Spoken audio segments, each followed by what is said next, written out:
Please close the eyes for a moment. Let us remember God and the Masters and offer our prayers. Om Sahana Vavatu Sahano Bhunaktu Sahaviryam Karavavahai Tejasvinavadhitamastu ma vidvishavahai. Om Shanti Shanti Shanti. May the Divine protect us all. May we enjoy food together. May we meditate and pray together. May we attain wisdom through our study and discussion. May there be no conflict among us. May there be peace within and everywhere. Om. Amen. I bow to one formless God. I bow to all the saints and sages of all times and places. I bow to the lineage of Kriya Yoga masters.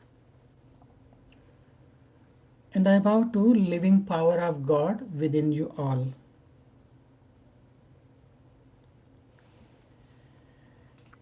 Good evening and welcome to this series of lectures on the topic components of Kriya Yoga.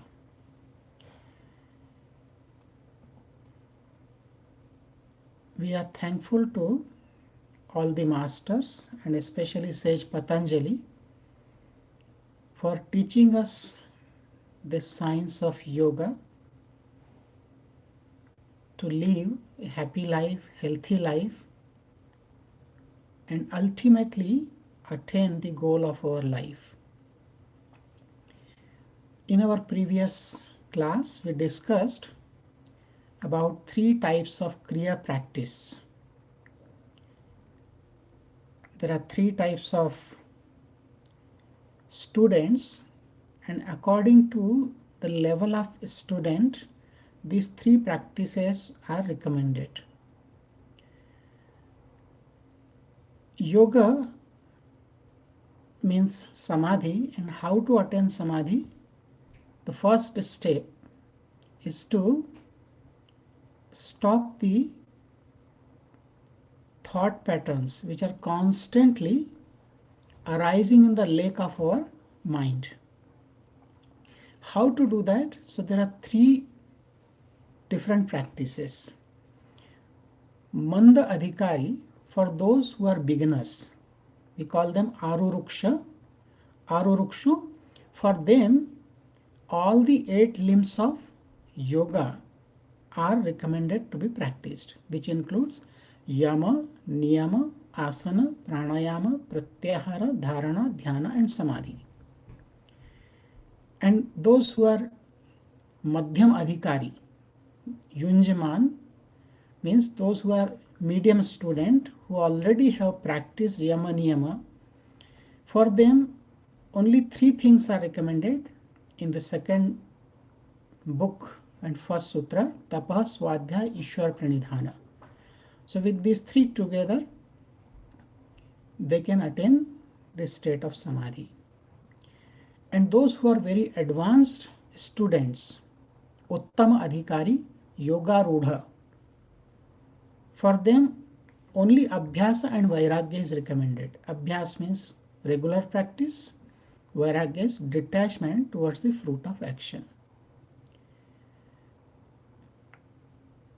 Today we'll discuss a little bit more about the 8 limbs of yoga. Sage Patanjali has mentioned in the second book, sutra number 30. Tatra ahimsa satya asteya brahmacharya aparigraha yamaha. So he mentions about the 5 yamas. Yama means some self-discipline, and yama is related to myself and others. When I live in society, how should I live? So for that, certain disciplines are mentioned which I need to practice, and they are known as yama. So these are the five. Ahimsa means non-violence, satya means truthfulness, asteya is non-stealing, brahmacharya is continence, and last one is aparigraha. Aparigraha means not to accept gift, or you can say non-possessiveness. So these are called yamas. Today we'll discuss a little bit more about these. First, yama is known as ahimsa. Ahimsa means harmlessness, non-violence, not to injure. Sage Vyasa has described non-violence or ahimsa as abstinence from injury, not causing pain to any living creature in any way or at any time. We should behave with all in love and kindness. Neither should we hurt or kill, nor let it be done by others. Means I will not do violence and I will not let it happen by others. So I'll stop it as per my capacity. Never approve violence, because sometimes we do not do violence ourselves, but we approve. If it is happening, we remain silent. This is approval of violence. Sometimes we instigate people to do violence, mentally or physically. We cannot do, but we instigate others. We try to push others to do violence. That is also not good, because indirectly we are not following this value of non-violence. One should also be free from fear. Out of fear or in the false sense of self-defense, one accepts violence, and thus one should also be free from fear. It is said that when all fear, anxiety, and expectation disappear, tremendous energy and intelligence is manifested in one's life. A life of love eradicates the feeling of enmity towards others. And who are our enemies? Our real enemies are our own vices, which are present within us. So we have to follow non-violence in thoughts, words, and deeds. Sometimes violence we commit in group, and sometimes we commit it by ourselves. But in any case, mental, physical, or verbal violence is to be avoided for a sincere spiritual seeker. You'll ask that if someone as a soldier going and killing the enemies, is it not violence? Answer is no, because it is the duty of a soldier to kill the enemy and protect the country. So in that case, it is allowed. Another example, if a doctor is performing surgery, so he has to cut some part of the body, and it causes pain. But in this case, the intention of doctor is to save the life, not to cause you pain.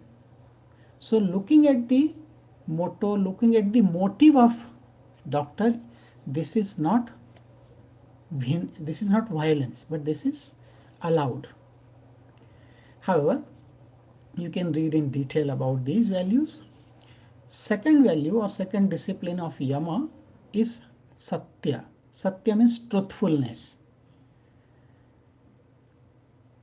Being free from doubt and confusion, one should carefully speak the truth and avoid falsehood.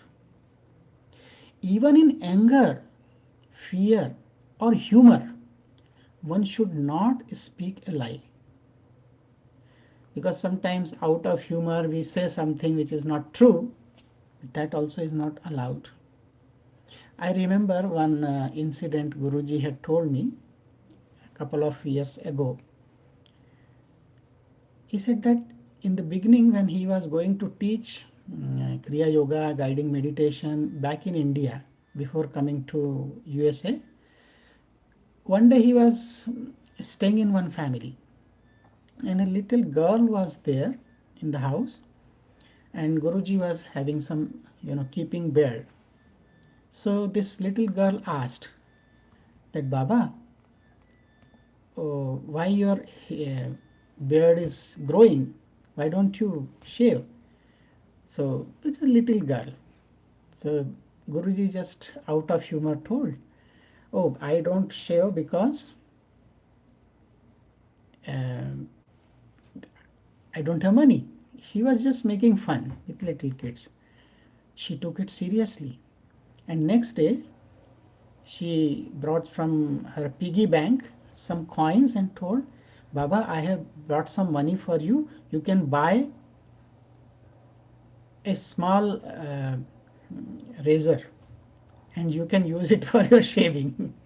And then Guruji realized that out of humor he was telling, but this little girl took it seriously and it is not good. So it is said that even in humor, in anger, one should not speak lie. Knowing the modesty in language, one should avoid filthy talk. Every expression should be truthful, limited, clear, self-revealing, and from one's own experience.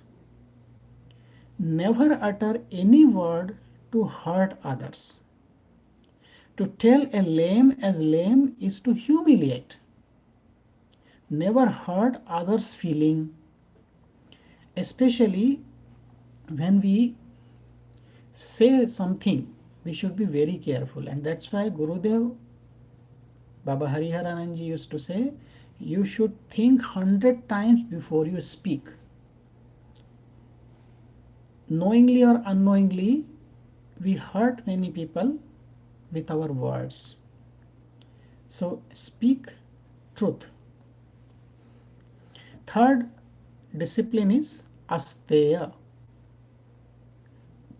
This word has come from stena. There is word in Bhagavad Gita, bhunjate te tvagam papa yo bhunkte stena evasa. Means one who is cooking food for himself only and enjoying, means not sharing with others, is earning sin. So sin here it is like vices. However, asteya means non-stealing. Asteya means non-misappropriation. Greediness creates the desire to accumulate, to possess, and to hold. Freedom from greediness is non-stealing. In one way or other, we all are greedy. Some are greedy for name and fame, some are greedy for money, some are greedy for power and position. So everybody has some greed. We have to be free from this greediness, and that's how we can be established in this value or discipline of non-stealing. Out of greed, we keep more for ourselves, which is also stealing. It is not only lack of greed, it also includes right attitude to life and possession. When people possess more than what they need, it is also called stealing. That is why in the society there is imbalance.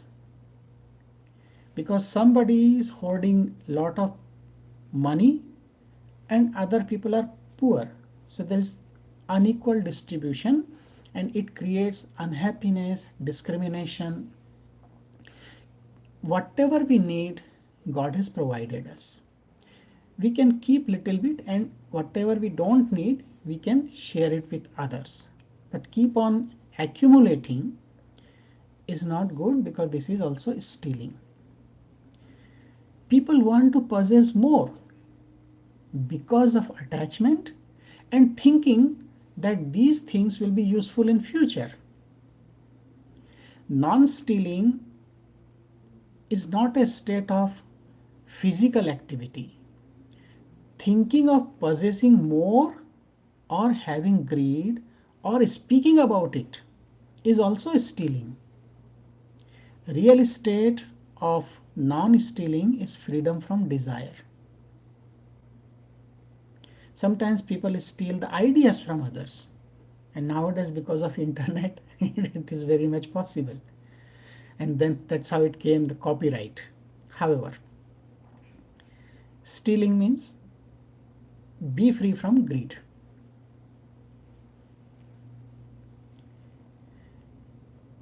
Fourth value or discipline is brahmacharya, yama. Brahmacharya means continence, celibacy. One should not waste one's vital energy. One should keep one's mind free from the desires of sexual pleasures. Now, married people should live a life of moderation and should avoid physical union on auspicious days. Brahmacharya means to roam in Brahman, Brahme vicharati, Brahmachari. So Brahmacharya means to roam in Brahman, who is formless God. So what is the meaning? To remain in God consciousness is Brahmacharya. So in thought, in word, and in action, one should always remain in God consciousness, and that is the value, or that is the vow of Brahmacharya. The fifth one is aparigraha. A means not, parigraha means to possess, to collect, to earn, to purchase, to preserve, and to protect the articles or objects brings misery in life. Because simple life becomes complicated. To earn, to purchase, to preserve, and to protect the objects brings misery. Along with this, there is fear of loss and damage also. It also leads to attachment. Considering all these vices carefully, one convinces oneself that there is no need of such things. It is non-possessiveness or aparigraha.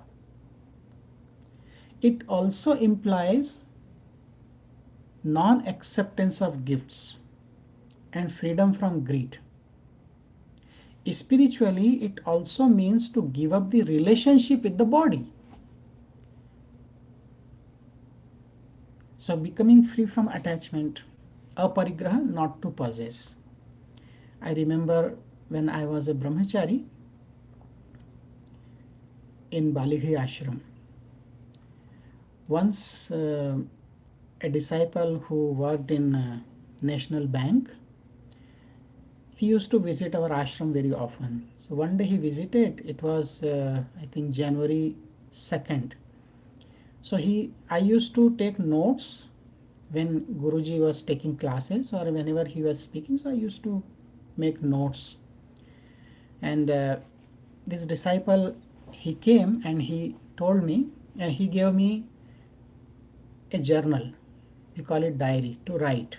A thick journal he gave me. Baba, this is for you because you write, so you need it. I said, Baba, I don't need it because I already have one, I'm using it. I don't need it. And he said, no, I have brought it for you.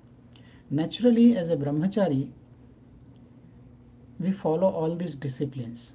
So I told him that, Baba, you can give this journal to Guruji, because whatever comes to me, it belongs to Guru. And till now, today, whatever comes to me as a gift, whether it is money or anything, any object, I don't keep it for myself. I give it to Guruji most of the time. So I said, give it to Guruji. And he said, I already have given one to Guruji and it is for you. I was hesitant, but he said, Baba, no problem. I can keep it because you are writing, you need it. I kept it hesitantly, and after half an hour, I went to Guruji's room. And I gave it to Guruji that, Baba, this disciple has brought this journal, so I'm giving it to you. And Guruji was very tough in those days because I was under training. So he looked at me and said, why did you accept it? I was silent. I said, Baba, I didn't want to. Why did you accept it in the first place? Justify. And when I started telling, Baba, he forced me, I don't want to listen. Why did you accept it? So I was silent. And after a few, I was sitting there. After a couple of minutes, he took the journal. After a couple of minutes, he took the journal, touched it on his forehead, and then he gave it to me back. And he said, now you can use it. So it has two meanings. Non-stealing, aparigraha, not to collect, not to accept gifts. So he was teaching that value, that if you don't need, you don't accept it. And only when Guru is giving, you can accept it. So whatever comes from Guru's hand is blessing. So as a brahmachari, as a monk, you ask your Guru whatever you need, Guru will provide you. However, so non-possessiveness or aparigraha. So in this way, Guruji has taught me all these different disciplines in many ways. What happens when we follow these yamas and we are established in these values or disciplines? So what happens, we can understand from this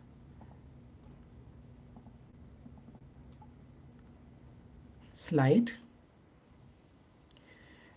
When we are established in non-violence, then what is the result? There is no hostility in his presence. Means even the ferocious animals forget their nature. You might have heard the stories or read the stories that in the hermitage of a sage, there was a little pond. A tiger was coming to drink water. At the same time, a cow is drinking water, and there is no hostility. They were just like friends. And why it happened? Because the sage who is living in that hermitage is established in non-violence. So because of his value, he could create that environment where nobody will have any thought of violence. When we are established in truthfulness, remember all these values have to be followed in three ways: mental, physical, and in our action. Mental, vocal, and physical. When we are established in truthfulness, then what is the result? Whatever a person speaks, it will come true. You might have come across some saints or sages. When they say something, it will definitely happen. When they bless, it will happen. The third discipline or yama is non-stealing. So when we are established in this non-stealing discipline, then what will happen? All the riches will flow towards him. Means a person does not need to think, but everything is provided. He becomes prosperous. Whereas in a worldly life, we have to put a lot of efforts for that. And fourth discipline is continence, brahmacharya. When a person is established in brahmacharya, then he attains great valor, and the fear of death is eliminated. One becomes free from fear of death, which is the greatest fear. And fifth one is aparigraha, non-possessiveness. When a person is established in non-possessiveness, then what is the result? That person gets the knowledge of previous births and future births as well. So he becomes Trikaladarshi, means he can know the past, present, or future of anyone. So these are the 5 yamas. I'll talk a little bit about the 5 niyamas. What are the 5 niyamas? Shaucha, Santosha, Tapah, Swadhyaya, Ishwar Pranidhanani Niyamaha.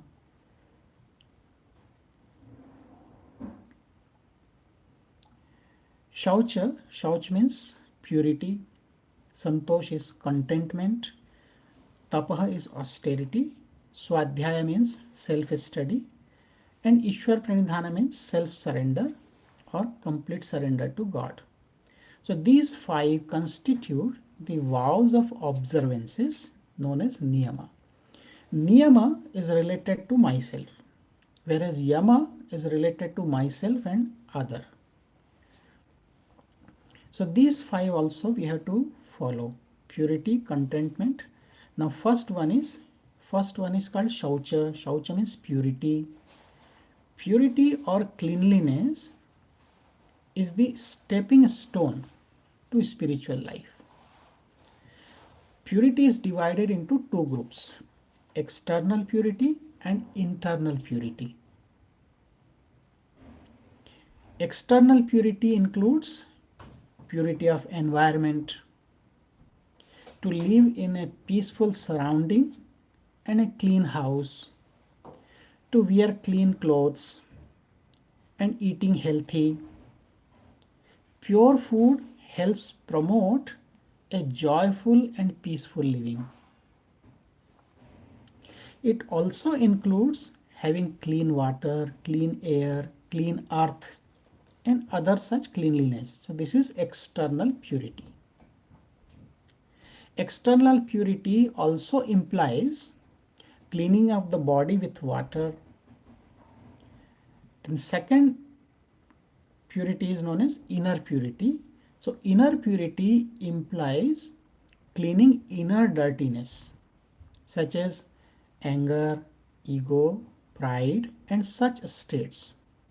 So whatever inner shortcomings or weaknesses we have in the form of vices, to clean them, that is inner purity.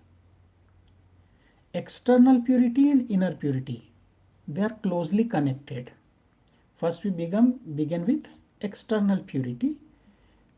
That is why when we meditate, we sit in a clean place, we keep the house clean. Remember, it is easy to clean externally, but to clean the mind is not so easy, and for that we have to practice a lot of pranayama technique and meditation. The second niyama is known as santosha. Santosha means contentment. Contentment is a state of mind. It is an attitude.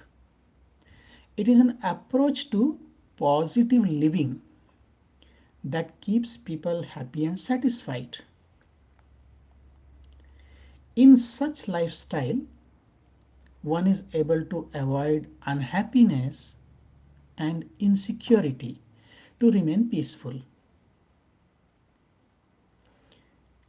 Contentment is a state of equipoise in every situation. The ordinary human mind is reactive and irritable and ruins the satisfaction gained from the activities and joy of life. In Bhagavad Gita, it is said, Santushtah Satatam Yogi. A yogi should always be content or satisfied with his own lot of life. Whatever God has given, be satisfied. It does not mean that you will not try for your progress. That okay, wherever I am happy. Be satisfied with whatever God has given, but never be satisfied with your sadhana. Okay, be clear that in terms of sadhana, your spiritual practice, don't be content. Otherwise, you will not progress.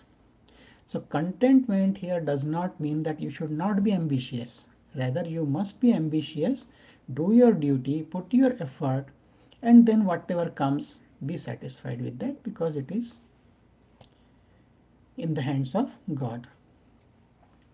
Santosha. Then third niyama is tapaha. We have already discussed tapaha. Tapa means austerity, self-purification, or penance. It is said that there is no substitute to hard work. The path of yoga requires continuous sincere effort.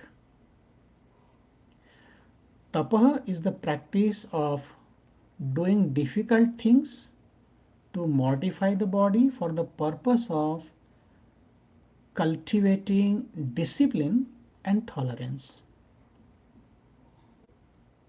Some people sit with their hands up in the air and meditate for a long period of time. But others sit around fire under the sun during the hot summer and meditate. There is a practice in Hatha Yoga or in other path which is known as Panchagni Sadhana. Means the meditator sits in the middle of the fire, so in the under the circle of fire, and inside the circle of fire, and then there is fire from the top in scorching sun. So it is to mortify the body, but purpose is to go beyond body consciousness. That's why this kind of penance people do. Some people sit in cold water in the winter and torture the body to rise above the feelings of heat and cold. So tapaha is harmonious breathing to keep the body in harmony with temperature and other metabolism. So this is yogic meaning. Tapa means breath regulation, which is part of Kriya Yoga. Then fourth vow or niyama is Swadhyaya. Swadhyaya means self-study. Swadhyaya means living in good company and reading scriptures or holy books that lead to liberation. Swadhyaya includes the chanting of mantras. As we discussed before, Swa means self, Adhyaya means study or inquiry, self-inquiry. Swadhyaya is also self-inquiry to gain self-knowledge or to experience one's true nature. Then fifth niyama is Ishwar Pranidhana, means surrender to God. Love for God. Establishing a strong bond or relationship with God to live with God consciousness and prayer, and to offer all activities including the body to God. That, oh God, this body you have given to me, but this is your body. The breath you have given me, this is your breath. The food you have given me, this is your food. I am offering it to you. So that is also Ishwar Pranidhana. These are all considered different modes of surrendering to God. Surrendering to God brings quick evolution and leads to realization. Now again question comes, what happens when we are established in these values of niyamas? Shaucha, Santosha, Tapaha, Swadhyaya, Ishwar Pranidhanani, Niyamaha. So these are the 5 niyamas. Now when we are established in these values, the Shaucha, first one is purity. When one is established in internal and external purity, then what happens? The person develops indifference towards the body, non-attachment, and there is fitness for cheerfulness, and person gets better sense control. Second is santosha or contentment. When a person is established in contentment, then there is unexcelled happiness, means unparalleled, or in other words you can say supreme happiness. That person always remain in joyful state. Third one is tapa. When one is established in tapa, so all the impurities are destroyed, body and sense organs attain perfection.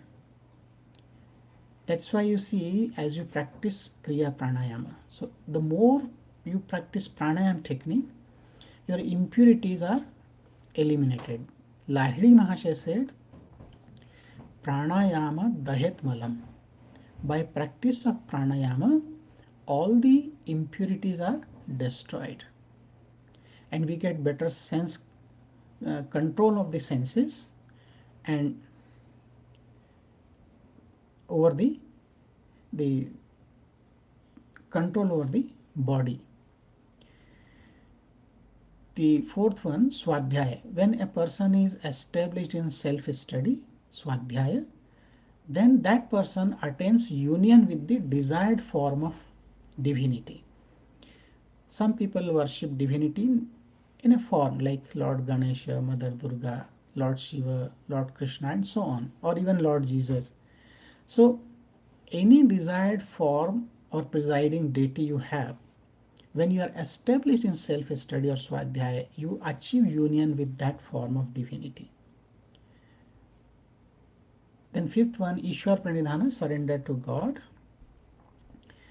When a person is established in surrender to God, Ishwar Pranidhana is complete, perfect, then Samadhi is attained. So these are the result of following niyamas, 5 yamas and 5 niyamas. As we discussed that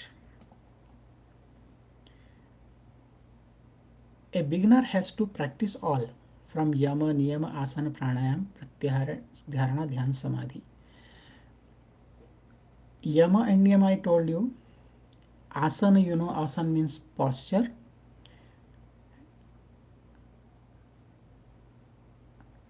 Pranayama, pranayam you know, the breath control. Dharana means concentration, dhyana, and then dhyana means meditation, samadhi, realization.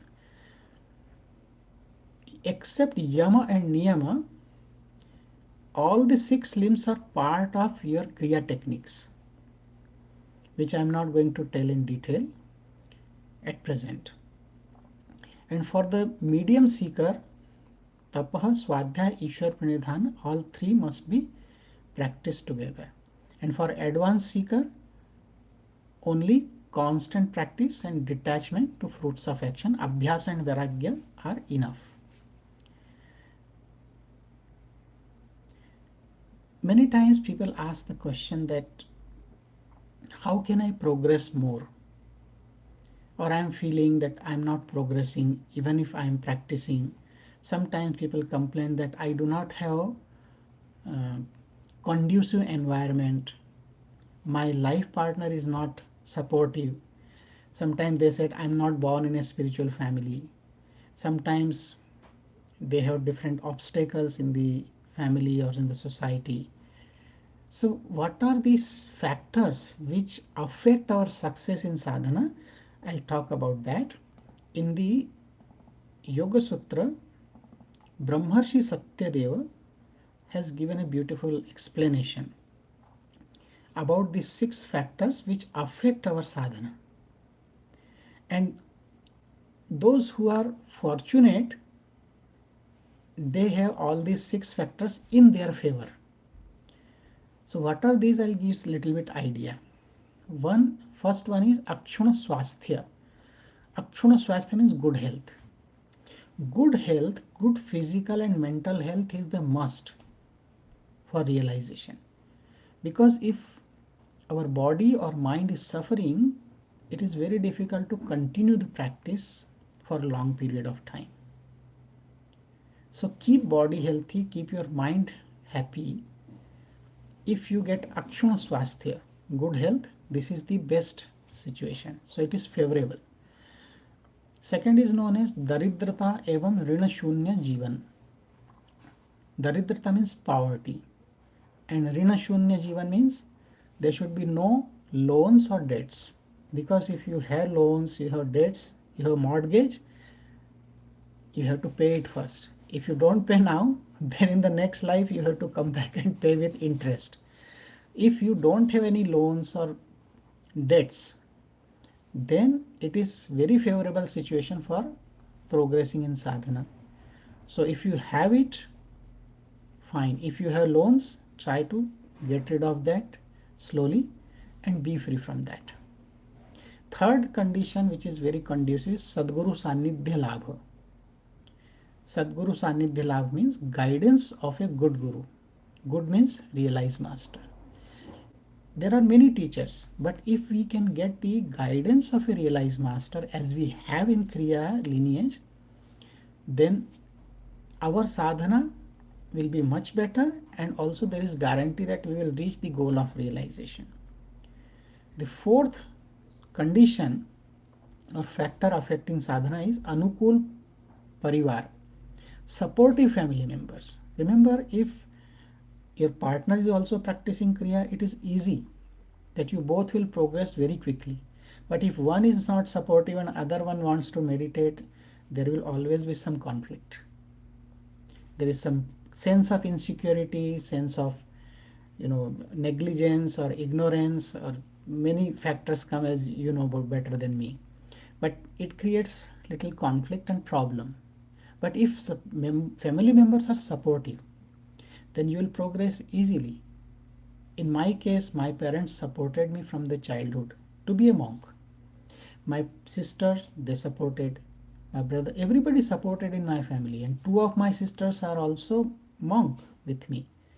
So it was very easy for me to follow this path from the beginning. However, fifth factor is Sthana Kala Anukulata, favorable time and place. Sometimes we have desire to practice, but the time is not favorable because of many other factors. We have to devote our time. Sometimes the place is not favorable.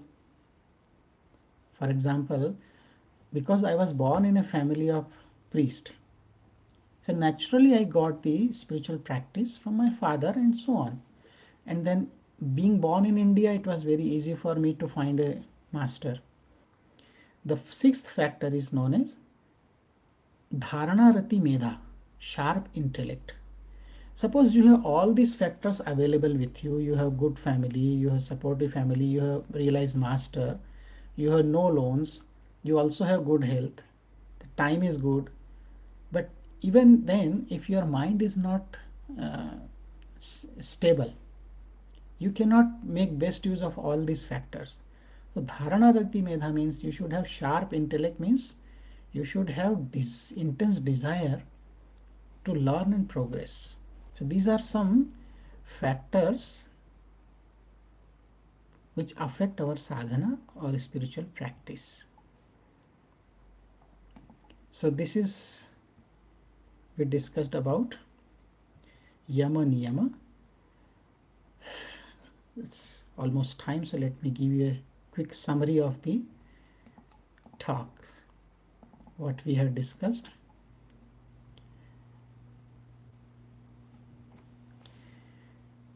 To summarize this series, we discussed first the origin of Kriya Yoga. From Bhagavad Gita, I gave you the reference in the 4th chapter, 1st and 2nd verse. Then we discussed about the Kriya Yoga in various scriptures, at least 23, 24 references from ancient scriptures I had given you. Then we talked about the basic principle of Kriya Yoga. We also discussed meaning of word yoga in detail, and then definition of yoga from various scriptures. Then we also discussed about the subdivisions of yoga: Hatha Yoga, Karma Yoga, Jnana Yoga, Bhakti Yoga, Raja Yoga. So how they are correlated and to whom they are recommended. What type of student and what type of yoga is recommended. We discussed it. Then we discuss Ishwar, Tapah, Swadhyay, Ishwar, Pranidhan, these three. the components of Kriya Yoga, and we discussed these three in detail. Tapa means austerity, Swadhyaya, self-inquiry, Ishwar Pranidhan, complete surrender to God. Then we also discussed from Yoga Sutra Patanjali the purpose of Kriya Yoga, to attain real self-realization and to eliminate the physical and mental miseries. Then we discuss the 8 limbs of yoga, and at the end today we discuss the means of meditation, 6 factors which affect our sadhana to make it favorable or difficult. If you want to know more about this topic we discussed, components of Kriya Yoga, some books written by Guruji are recommended here, which are like 10 commandments of yoga. You can find this yama and niyama in very much detail there. Yoga Pathway to Divine is a very good book for the seekers of yoga. And then best book, Yoga Sutra of Patanjali. You can find the commentary by Guruji in metaphorical way and also in terms of Kriya Yoga. There are many different commentaries are available, but the way Guruji has explained Yoga Sutra is unique. And if you want little more detail and you have time, then there is DVD set of 3 volumes of Yoga Sutra Patanjali, which Guruji has taught in one of the residential Brahmachari training course in very much detail. And if you want to know or read more about Kriya Yoga only, then Gurudev Baba Hariharananji. So his teachings are in these books: Kriya Yoga, the soul, science of soul culture. Then the science of Kriya Yoga.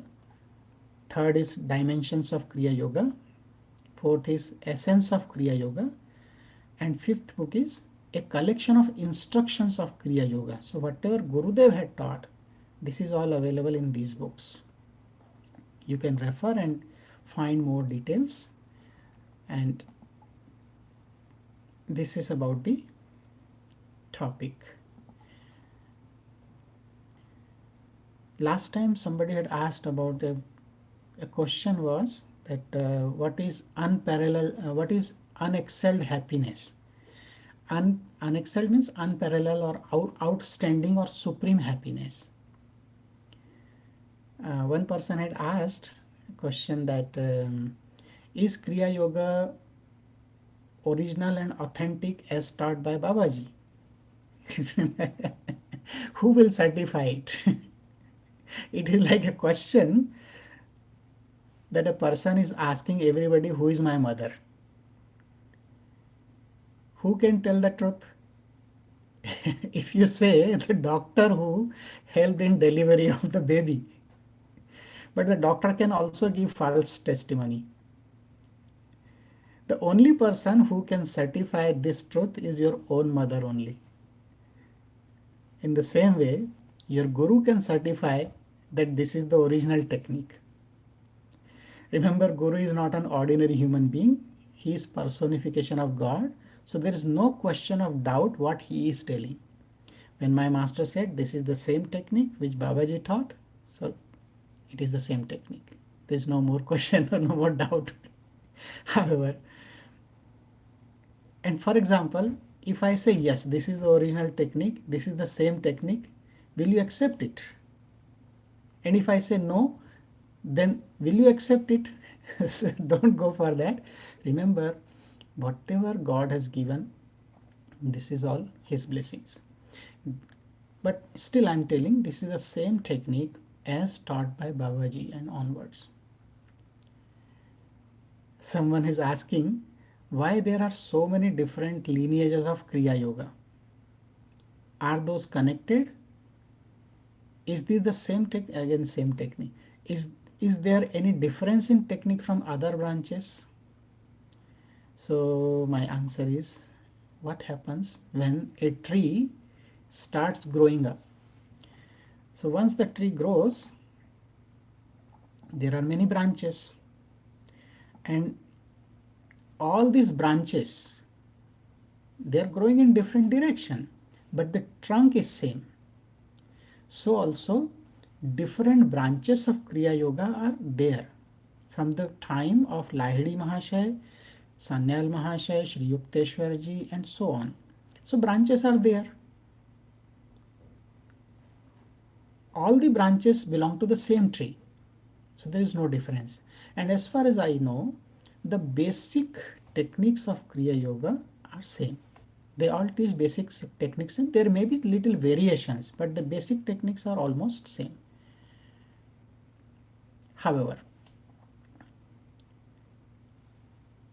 whatever you are learning, sincerely practice it and it will give you self-realization. There is no doubt. Kriya Yoga is Kriya Yoga. So these were some questions I got.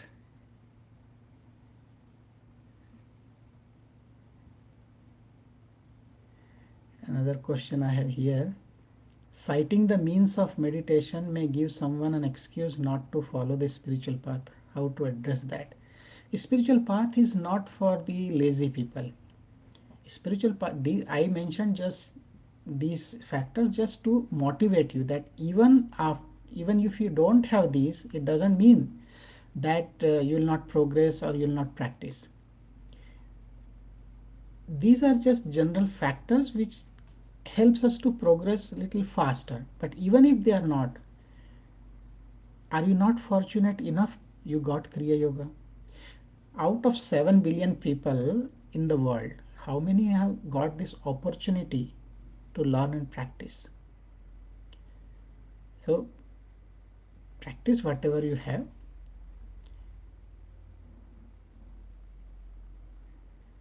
Could you please explain what abhyasa is required for advanced seekers? Abhyasa, one meaning of abhyasa is whatever you have learned, practice it. If you got a mantra, practice it. If you got a technique, practice it. So abhyasa here is kriya technique because we are practicing kriya. So for an advanced seeker, just to continue the technique without fail, this is abhyasa.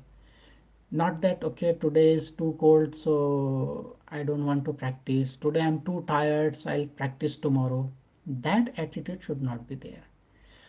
Then it is not abhyasa, it is simple practice. But when we say abhyasa, which is like continuous uninterrupted practice. So what to practice? Whatever your teacher has taught. So we have got technique of Kriya Yoga, we have to practice it. I have seen Gurudev in his 80, he was, when I met him, 84, 87 years old. And I saw he was bedridden because of some health issues, because his right side was paralyzed at one time. He took some disease from his disciple, Baba Hariharananji, and he suffered. So doctor had told not to lie down and he could not stand. But I saw him practicing Mahamudra in bed itself. So for advanced seeker, abhyasa is must. Even after realization, Gurudev continued his practice. So this is abhyasa.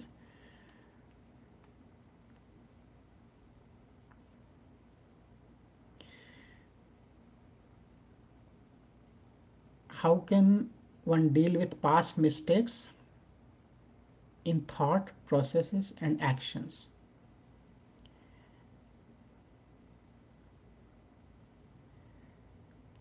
Look, mistake is, Gurudev had told, mistake is for mistake, or mistake is not for mistake, it is for correction. That means, what is mistake? If we commit a mistake and we realize it, just bury the past and move forward. How? Gurudev said that pray to God, pray to Gurus. That, oh God, oh Master, I committed that mistake. You can sit down in front of Gurudev or in the picture of your Master and tell that, Baba, consciously, unconsciously, knowingly, unknowingly, I committed this mistake and I'm really sorry. Please forgive me and leave it there. Leave it with Gurudev and make a promise that you will not repeat it, because mistake is only once. If we knowingly commit the same mistake again and again, then it becomes a crime. However, so give it to Gurudev, give it to God, that, oh God, it has happened. Please forgive me. I'm leaving it with you and make me free from this. Remember, prayer from the core of the heart really affects. Otherwise, external techniques may not help you so much. But from the inner core of the heart, when you pray, that will immediately bring you out of that mode of committing mistakes, and even make you make you free from guilt consciousness. However, how do I overcome a bad decision I made many years ago? I am unable to overcome the regret. It happened many years ago. So again, it happened. Look, it is a past. So what happened in the past, it tells us, it is helpful for you can say it gives us some experience. So take it as an experience that I had some bad experience, and in future I'll be careful. It is sometimes it happens that we take a decision and it has a great impact on our life and difficult to forget. But remember, life is to move forward. We cannot just get stuck at one place. We have to move. It is movement. Gurudev said that forget the past and look at the future. A good example Guruji had given many times, that when we drive the car, so in the car you can see there is also always a mirror,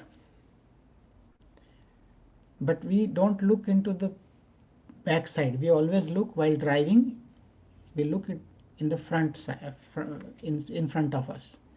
So that is the symbol that whatever is past, we should leave it behind. Pray to God and Master. I will also pray for you to be free from that. What is the connection between yoga, Panchakosha of Taittiriya Upanishad? Panchakosha, the five sheaths, and these five sheaths are directly correlated with our chakras. When we are practicing this Kriya Yoga technique, it helps us to activate and keep these koshas or sheaths healthy. It is a very interesting topic. I have complete retreat and slides on this. Maybe in some of the program I can take that retreat. So I'll note it down. And this complete connection between yoga and Panchakosha, I explained there in detail. I think it is a retreat for at least 6 hours.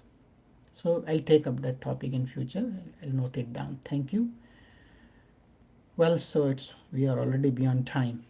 So there is not much time left for our meditation. Still, 2 minutes we'll meditate as our rule. Okay, so let us close the eyes for a moment.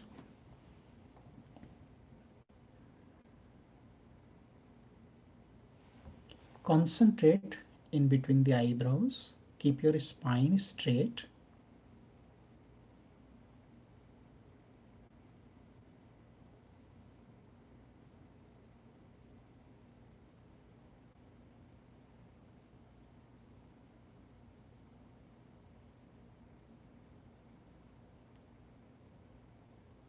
Just watch your breath, incoming and outgoing breath, but watch with love and feel. This is not my breath. This is breath of God.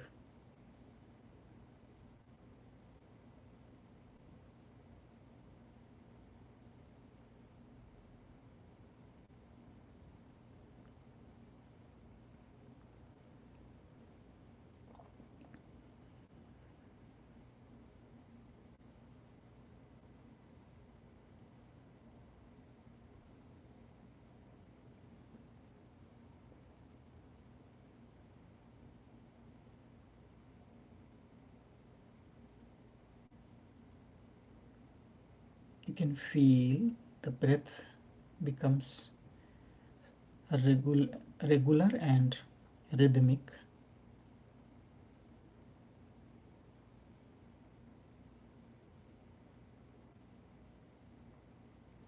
And silently remaining in the soul center, meditate for a minute.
Always maintain this state of peace, bliss, and joy. Meditate regularly. I am praying to God and Masters for the entire creation and all of you. Om Sarve Bhavantu Sukhinah, Sarve Santu Niramayah, Sarve Bhadrani Pashyantu, Ma Kaschid Dukkha Bhag Bhavet. Om Shanti Shanti Shanti. May all become happy and healthy, loving, noble, and compassionate. May there be no suffering and sorrow. May there be more love, peace, harmony among us and in the entire creation. May the blessings of God and Masters be upon us all. Om. Amen. Thank you all for attending this series of lecture on components of Kriya Yoga. See you again sometime. Till then, meditate and be divine. Jai Guru.